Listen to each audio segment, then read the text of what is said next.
Hi everyone, it's Desiree, and I am here with Spellbinders and many other wonderful creators to inspire you for the April Club's Blog Hop. So make sure you go down to my blog, get all of the other connections so that you can see all of the wonderful other projects that have been made using the April kits. So I chose to use again the bold and beautiful Fun Stamper's Journey stamp set. There was just so many things that I loved about this. I loved the flowers, the floral prints, even the greeneries. I loved the way beautiful was mapped out. So when I saw this, I saw it many different ways. So what I saw, though, the way that it was laid out, yes, it looks great in a block, but then I also saw it being separate. Again, I do like to make art journals and junk journals, and I'm always, taking a word and just outlining it and doing all of that. So this is kind of what I saw with this. So I'm using some tape and desperately trying to remember, because almost every time I almost forgot, to remove the tape before I re-stamp the next section of the word. And I'm putting each of these on its own piece of cardstock. And the cardstock that I'm using is Nina Solar White. Because I will be using my Altenew alcohol markers. Very simple coloring. Yeah, very simple for me. I loved it. So I'm also using my Simon Says Intense Black to do my stamping, because that is Copic friendly.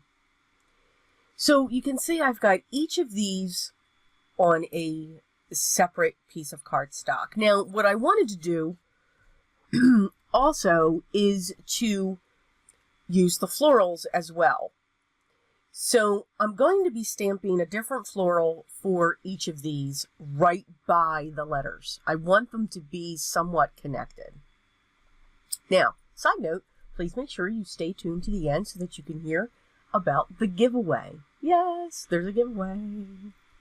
Okay, so you can see, now I know these are red rubber stamps. You can't see through them, but these were very easy. When they cut the red rubber for these images, it is extremely close to where it's stamping. So I kind of just used that as my guide for it. And honestly, if I went over the letter, I was really okay with it.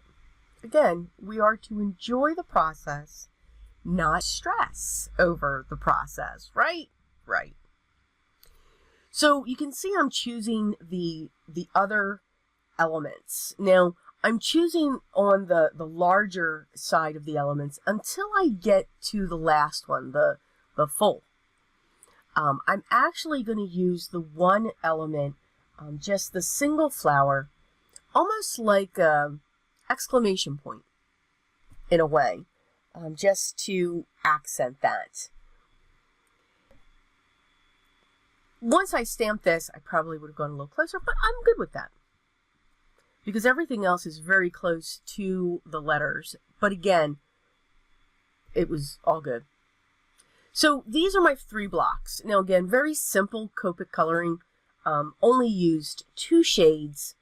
And to save time, I did do all of the coloring off camera for this video. I pulled out my Spellbinders Deckled Edge rectangles. One of my favorite dies, because I just love the edge. It looks like a torn edge. Now, you could also tear these edges. Trust me, I thought about that as well. So now I have these 3 separate panels. So I grabbed a piece of Desert Storm, and I'm going to cut a panel 4 1/4 by 5 1/2. That's going to be my base for my standard A2 size card, and it's going to be a top folding. But this is going to be able to cover the entire front. So now I'm just going to play with the placement of these squares. I want them to be in the order, but I also want them to layer over each other. So this will be a portrait card. So making sure that I spell the word correctly. Yes, I did have the UT down in the corner. So we're going to put the BAU up in the upper left. We are going to then place the FUL down in the bottom right. And the UTI is going to set in the center. Now, of course, we've got to pull in some vintage photo. And I'm just going around the edge of the Desert Storm, the base panel, and I will go around each of these stamped images. Again, just to give it some dimension, give it some color, some character. You don't have to do this. I am, if you've seen any of my previous videos, I am a huge fan of the vintage photo. Yes, I own stock. It does hit a lot when it comes to my images. It goes with every color. It's absolutely a phenomenal ink pad to have in your stash. So you can see I'm still looking at, by putting the vintage photo, it gives you a little bit of a different look, just making sure that's where I'm going to go.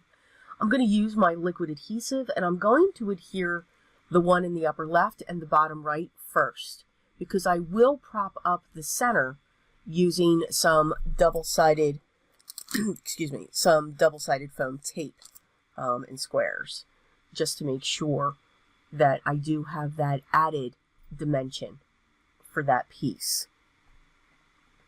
For my coloring, I used very soft colors. I used a shade of coral, and I used the very pale shades of green. When it came to the letters, I actually used the toned grays. I didn't want, too much of a warm, too much of a cold, but the toned grays are a really nice shade when it comes to gray. So now we've got to make our card base. So I'm going to score that at 5.5. I do have lots of cardstock pre-cut to be 4 1/4 by 11. And then I just have to score it. And then I'm going to place this down onto my card base using my liquid adhesive.